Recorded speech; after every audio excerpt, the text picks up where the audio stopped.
All right, dice roller. We're gonna play some dice roller. You made all this art? This is really, really good art. Good stuff on the pixel art. There we go. And is this your first jam, or how many? Are you full-time dev, part-time dev, hobbyist? Give me the deets. Ooh, I like... Oh my gosh, this is really good art. Fourth jam. Nice, nice. Okay.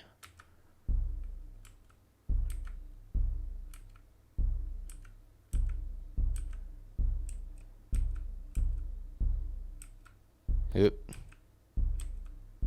I'm terrible at these puzzles. Got it. No time dev. I just program and draw as a hobby. Cool, cool. Yeah, presentation is really nice. Cool. And I like the sound design a lot too. How'd you make the sound? Oh, sneaky. SimSynth VST and FL Studio. Got it. Again, I just kind of guessed on that one. Ooh, what do we have here?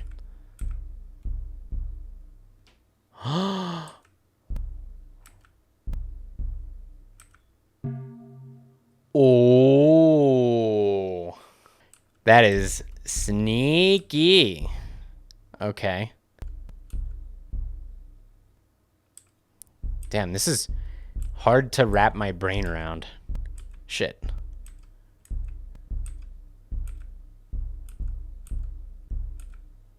Damn it. Oh, it's included. Okay. Damn, I keep doing the same thing. So what I need to do, I need to get it so that right here it's on the 6. The 6 is on the bottom. Oh shit, I think I could have had it right there.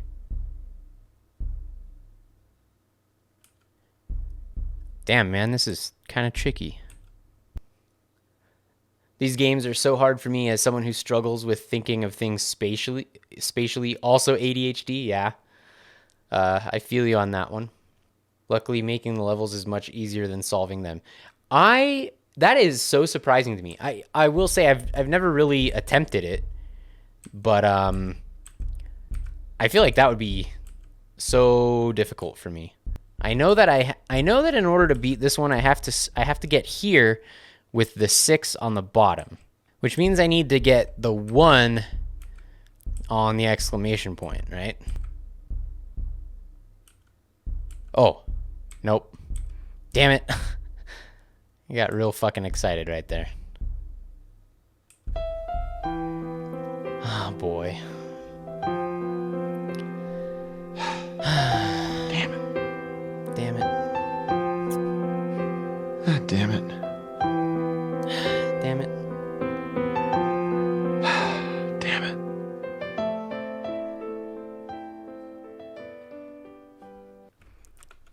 Did I already have it? Shit.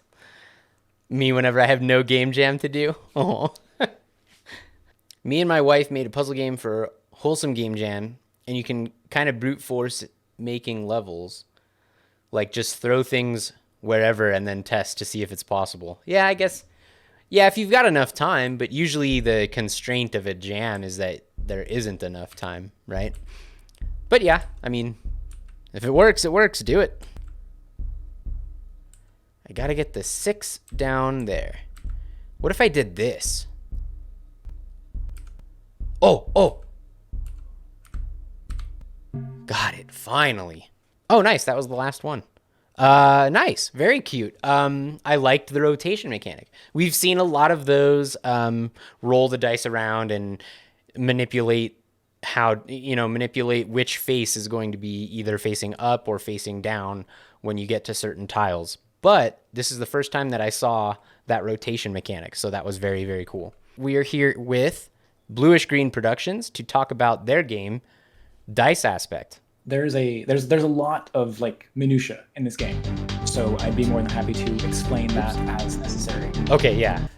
Yeah. So, oops. Oh, shit. I So this pushed. is where you can just press B or Okay. X to like back out. What I Okay. can tell you is the reason that skeleton only took 1 point of damage is because he's got a 2-point physical resistance, but he does not have a resistance to magical damage. So that blazing bolt will deal a full 5 damage to the skeleton, and conversely, the necromancer in the back there has a resistance to magical damage. So basically, whatever you see on the value of the card, it's like -2 to that if you are hitting them with the wrong aspect Okay. or the wrong damage type. Got it. Got it. So, okay. Tell me again how I see what the monster's resistances are. You can't really see it in the game. You just kind of have to remember that hitting bones don't do good, and then magic person takes less damage from magic. Okay. Got it. It's kind of like vaguely D&D rules in that sense. Yeah. Okay. Cool. Well then, let's do it. So just like Slay the Spire and other such games, you can see the enemy intent. So the Necromancer has now buffed the skeleton, so you probably want to do your best to deal with him. And I can tell you that because of your, at the top there, your elemental aspect has shifted to fire, that means all of your attacks are going to hit for both physical and their magical value. Oh, okay. And that essentially means that the stab does a full 3 magical damage, and it does 3 physical damage, which gets 2 points of resistance. So effectively, the stab each stab will deal 4 damage. Okay. But Okay. because of the fire aspect, each mana point you spend will deal 1 damage to you. Oh, okay. So you want to look at the elemental aspect. Like up next is light, which is a great elemental aspect to have because it'll let you get some healing in. Oh, okay. So when you have like arcane lock, you don't want fire to be your next turn necessarily. Maybe you do. But then earthquake seems like a great AoE, except for the fact that it sets earth as your next aspect, which reduces the your hand limit. Oh, okay. Wow. This is intense. There's a lot to juggle. Yeah. I'll take your advice. I want to get rid of this skelly, so we're gonna You double definitely stab do. this guy. Well, the beautiful thing is you don't even need to double stab him. 1 will do. Oh, You'll okay. see, because it's going to deal the 3 physical and 3 magical damage. Okay. So he's gone. Cool. And now you have a great opportunity to deal full 4 damage to the Necromancer as well. With the stab again. Yes. Okay. Now, when it's real quick after I pick a card, it'll show a -1 behind my penguin. Is that the mana cost being deducted? That is actually because you're in the fire aspect, and then you're taking damage relative to the mana cost. Oh, I didn't catch that. Okay. Oh, right. You did say that. Okay, got it. It's a lot. It's a lot to like Yeah. mentally juggle. But yeah, so Okay. you hit him real hard with the earthquake there, and I guess now you have the opportunity to either like lock in fire or allow it to switch to earth. Like fire is good for damage, obviously, but it really is going to be like you're top decking at this point. Okay. Sorry, that's kind of a jargon term. Do you know what I mean by that? Oh, actually, no, I don't. Okay. Top decking basically means you have like next to no cards in hand, and that Okay. means that whatever you do next turn is just entirely contingent on whatever the top card of your deck happens to be. Okay. I had guessed that that's what it was, but then I hesitated. But okay, cool. Yeah. Better to know for sure. Yeah. So how do I draw in more cards? You're just going to draw 1 card automatically every turn, and there are some cards that confer extra card draw as a bonus. And other than that, there are other aspects that play into card draw.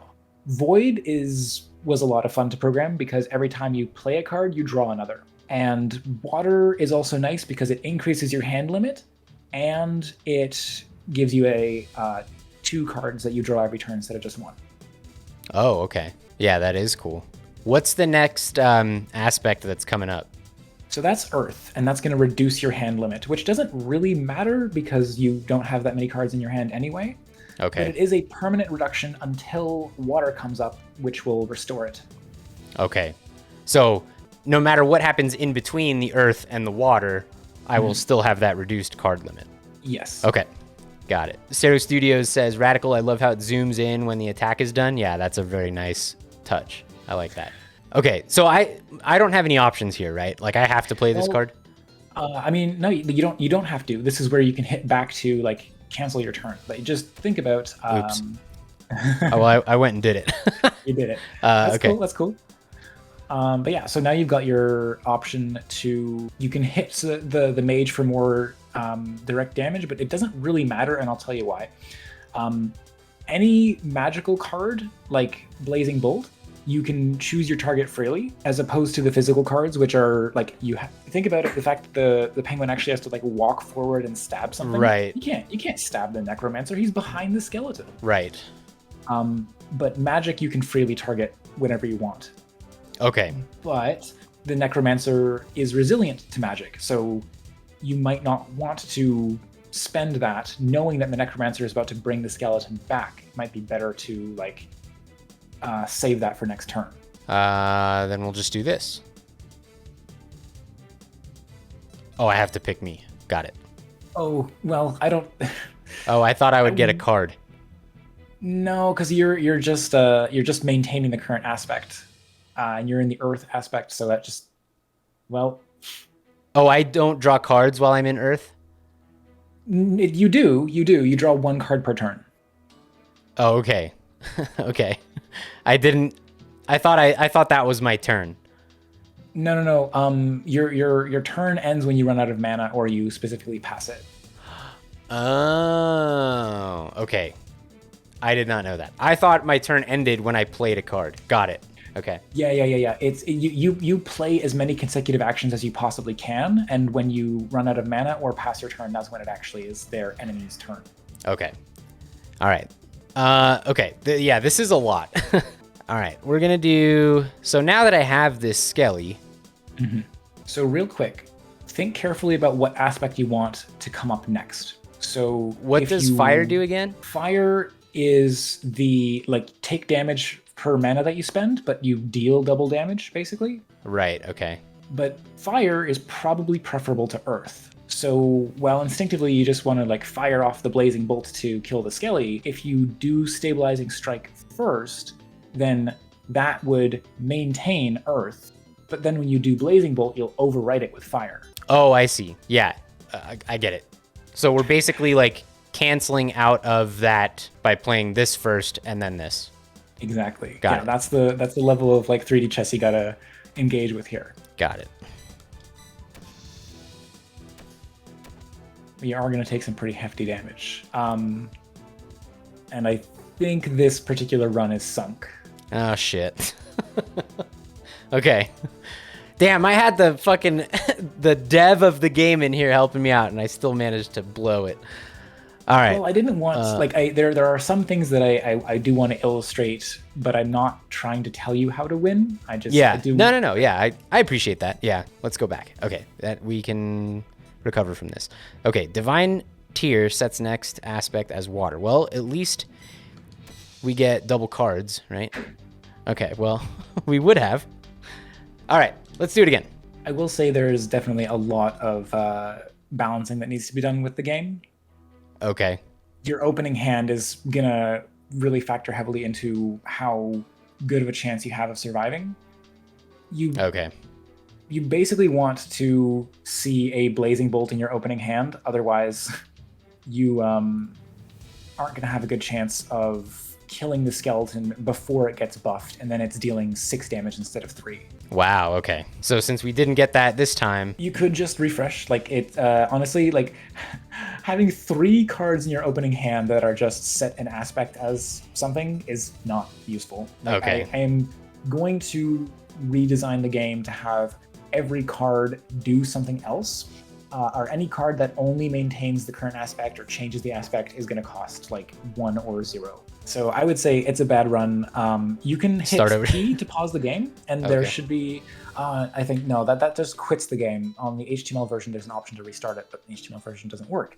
So yeah, if you can just, I guess, like I would advocate for just relaunching the game at this point to get a better hand. Oh, that's a much better Okay, so we got the Blazing Bolt. Is that what we want to lead off with here? Well, take a look. Your upcoming aspect is fire. Blazing Bolt next turn will like one-shot that skeleton. Sorry, that's not true. No, it'll get pretty close. Like you can soften the skeleton up and then Blazing Bolt to finish it off. Actually, between Blazing Bolt and Earthquake, you have enough points. No, it's one short of killing the skeleton. Okay. And it's hard to get it in time, but if you can ever kill the skeleton when the Necromancer is trying to buff it, it'll just have no target and waste its turn. Oh, that's nice. Okay. So, but there's no way to make that happen here, right? Not necessarily. Like unless I'm doing some late night brain bad math. Okay. Well, let's try for Earthquake. Oh, but we don't want to set to Earth. I want to have firepower on my Blazing Bolt. Well, you can open with Earthquake and then play like anything else afterwards, and you'll overwrite it. Ah, so we could do. But also, I'm also just gonna really quickly point out that Earthquake with dealing double damage is ridiculous. Like, Earthquake cast in fire aspect is insanely powerful. Okay. There's no easy choice to how you want to play this hand. There are a couple different ways you could run it. Zelveri says, does the penguin accept head pats? It looks very polite, and I want to second that question. Penguin absolutely accepts head pats. Okay, excellent. That's the right answer. There's only one right answer to that question. I have another question. Yeah. After your hand is drawn, is everything after that, and I suppose every time you draw a card, that is RNG, right? Yes. But in terms of the damage that's being dealt and how the monsters telegraph their attacks, right? You know what's coming up. So that's all deterministic, right? Yes. Okay. There's no random value being added. Or what about for the aspects? The aspects are also randomly generated. Okay. Okay. Do they change? Do they change without your input? Yes. Like if you just let them cycle without using any cards that would modify them, then you'll just get like fire will come up next, and some random roll will determine what comes after fire. Okay, got it. All right. Yeah, I don't know. This is perhaps, at least for right now, while I'm trying to also juggle chat and talking to you and play the game, I'm not gonna promise that we make it out of here alive, but. You don't have to overthink it, but I will just give you the hint that you probably don't want to play Earthquake late. If you want to play it at all, you just don't want Earth to end up as your the aspect that you end up with. Or like someone was asking like, oh, why aren't the aspects balanced? I'm like, well, no, they're specifically not balanced because some elements are very desirable and other elements like Earth are like, no, you want to avoid Earth, and fire is like interesting but also a great way to kill yourself. So right, yeah, that's cool. Yeah, unbalanced by design. Yeah, I mean, I don't know if I would even say unbalanced, right? Because even like on its face, Earth would be undesirable to have, except that it's kind of the cost that you pay in order to play Earthquake, which is an extremely powerful spell. Exactly. So like there is balance in there. It's just not like all the elements in terms of if you're only looking at the aspects themselves, yeah, they're not going to be balanced because there's more to the game. It's not just a, what's the word? It's not like a closed system of just those aspects. There's more going on. You absolutely got it. So I just wanted to respond. Saturday Studios asking who did the art. It was my teammate Ferrosphere. I'm gonna just go for it because I have like option paralysis right now. So time's up. Let's do this. We're just gonna go for it.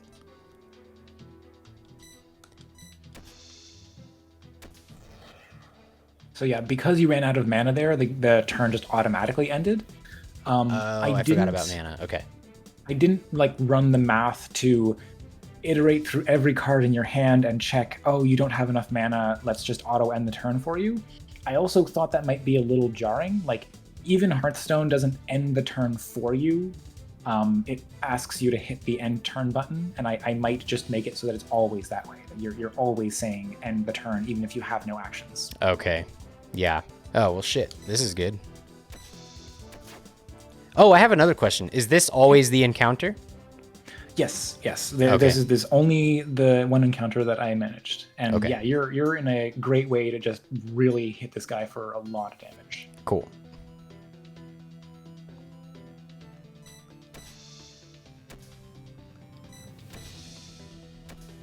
But you're also like running low on health yourself, so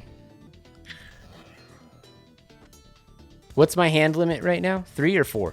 it's in the top corner. It's 3. Oh, shit. Reading. Okay. Got it. Well, you know, I could have made that more clear. No, you couldn't have. It's right there. I just didn't read it. Wait, did I draw another bash? Is that what happened I there? think so. It's definitely one of those things where it'd be nice to have like a card draw animation, and yeah, like weirdly the fact that I'm using a list to store the values, like GameMaker, I don't know how it orders the elements in the list, but like I guess it's adding them on the end instead of like you sort of intuitively expect new cards coming into your hand to be on the left, but instead I think it's putting them on the right. Okay. Yeah. I do think that's how GameMaker handles it. The GameMaker is what I use too, and I think it's a DS list, right? Yeah, you got it. I think if you just do DS list add, it adds to the bottom of the Yeah, list. I could have like done insert at index 0 and that would have fixed it, but So I can't. It won't even let me play this, right? yeah, you don't have enough mana for that. Okay. In trouble. Oh. You are, but thanks to the power of light, every point of damage you deal, you will recover in health. Oh. Okay. You can at least recover 6 health this turn, and you may Yeah. as well just spend both your cards because the Necromancer is planning to make you discard all your cards. Oh, yikes. Okay.